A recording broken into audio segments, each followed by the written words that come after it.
Bonjour les amis, j'espère que vous allez bien, je suis Pascal Colbert Trefangui. On est à Rio de Janeiro au Brésil et aujourd'hui je vais vous expliquer le fond de l'affaire Julien Colbert.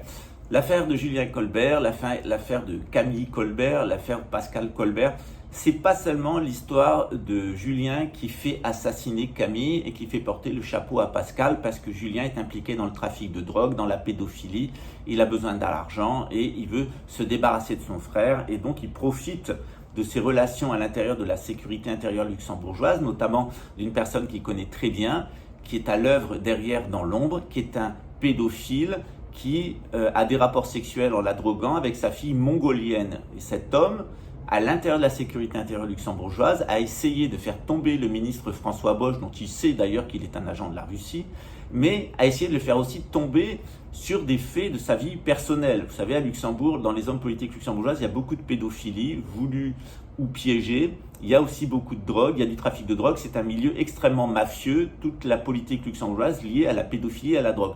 Pas tous, mais les pointures, en règle générale, oui, et ils sont sous le chantage de la sécurité intérieure. Or, cet homme a voulu sauver ses fesses en faisant tomber le ministre François Bosch et sauver ses fesses personnelles en négociant avec la CSFO.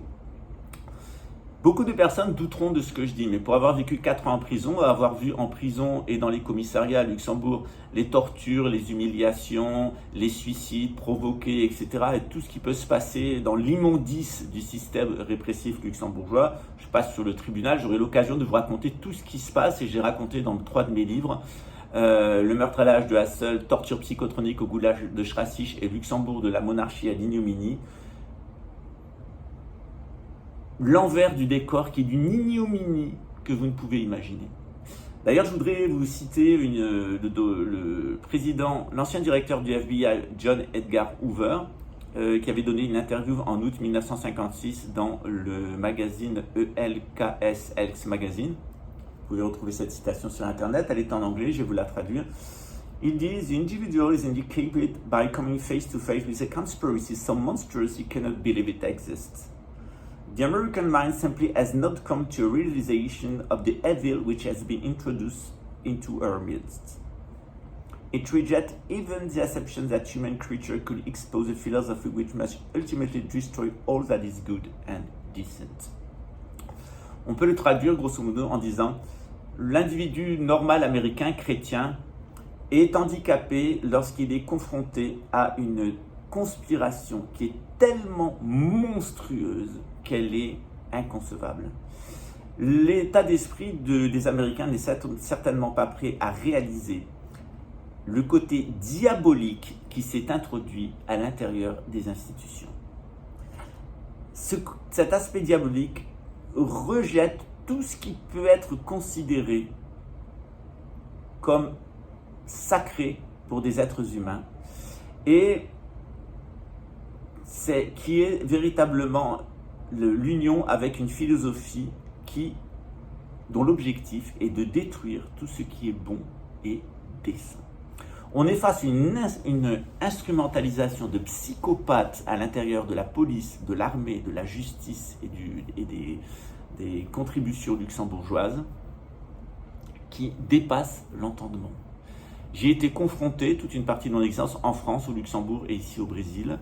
Le côté satanique, véritablement satanique de ces gens est extrêmement fort. Ces gens-là ont inversé l'intégralité du christianisme, c'est ce qu'on appelle la sphère de l'antéchrist. Par exemple, Jésus dit « Ne faites pas aux autres ce que vous ne voudrez pas qu'on vous fasse ».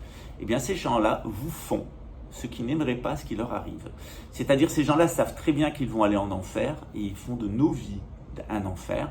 Et ces gens-là ont plaisir de nous accuser de choses qu'ils ont fait eux-mêmes. Moi, je me suis fait accuser ici d'être un pédophile, un narcotrafiquant, un assassin et un escroc. En réalité, les véritables pédophiles sont à l'intérieur des institutions, les véritables narcotrafiquants sont à l'intérieur des institutions, les véritables meurtriers et les véritables escrocs sont les gens qui vous dirigent. Je me demande jusqu'à quel niveau d'amnésie les Luxembourgeois vont continuer avec un personnage comme Jean-Claude Juncker, qui est un pédophile, qui est un alcoolique, qui a trempé dans les attentats du Baumler. C'est pour ça que Camille Colbert a été assassiné, parce que son témoignage aurait fait chuter Jean-Claude Juncker. Et d'ailleurs, toute cette construction autour de la pédophilie, autour du trafic de drogue, avec derrière des cultes assassins, des cultes d'assassinat d'enfants, des cultes d'assassinat d'homosexuels, des cultes d'assassinat de juifs, des cultes d'assassinat de musulmans, et tout ça est mené à l'intérieur des institutions luxembourgeoises par des policiers, des militaires, des gens du renseignement, des juges, des magistrats, des hauts fonctionnaires. C'est très peu de gens à l'intérieur de l'État luxembourgeois, maximum 600 personnes. Ces gens-là se gavent sur l'argent du crime international que Luxembourg a blanchi pendant des années, se sont gavés sur la fraude fiscale organisée par Luxembourg, ce qu'on appelle la maximisation fiscale, mais c'est qu'une façon élégante de parler de fraude fiscale. Et ces gens-là sont véritables à l'intérieur de Luxembourg, un reflet inversé de l'Église catholique et de la monarchie. Si on peut avoir confiance dans notre grand-duc et si on peut avoir confiance dans les valeurs de l'Église catholique, on a des gens qui ont inversé tout ça. Des gens qui sont au service de l'antéchrist et des gens qui sont au service du satanisme à proprement parler.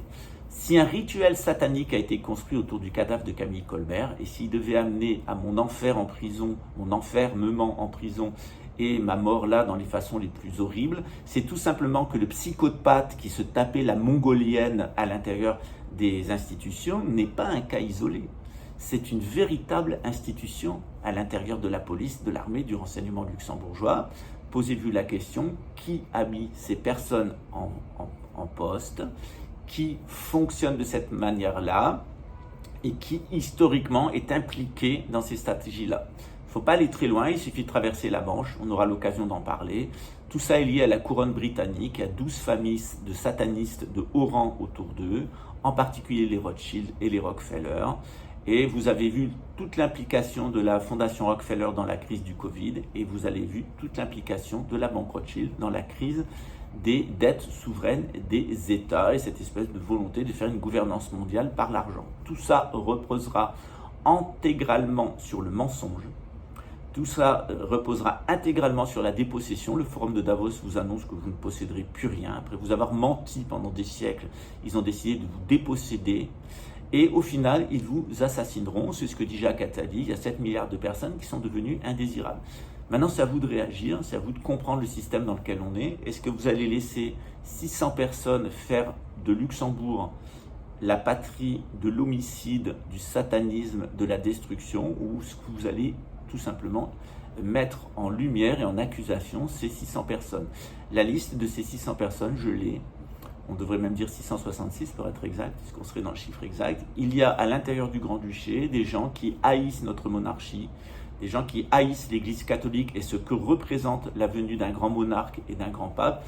Et ces gens-là ont décidé de vous faire passer un véritable enfer, comme ils m'ont fait passer un enfer, et de vous jeter dans le feu de la Troisième Guerre mondiale pour rendre un culte à Satan. Ça a l'air très étrange qu'il y ait des gens qui pratiquent une religion qui s'appelle le satanisme, mais il y a bien une religion qui s'appelle le satanisme, elle est pratiquée à Luxembourg.